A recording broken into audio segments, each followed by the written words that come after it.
Hi, I'm Amelia and today I'm going to be showing you how to make a mango mojito. This drink features our Aloe Mango drinking gel and we also have a non-alcoholic version too.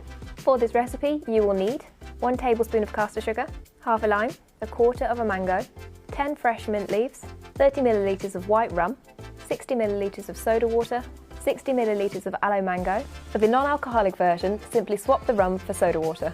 Simply blend the mango and Aloe Mango together till it's smooth like a puree. Cut your lime into quarters and then add to your glass with your caster sugar. Then crush them together with a muddler until the lime juice is released. With the mint leaves on your palm, clap your hands together a few times to release the mint flavour. Then drop them into your glass. Add the blended mango and the rum or the soda water if you're creating a mocktail. Then top your glass with crushed ice and soda water and be sure to give everything a really good mix. To finish, garnish your glass with a lime wedge. And there we have it, our shake of the month, our mango mojito.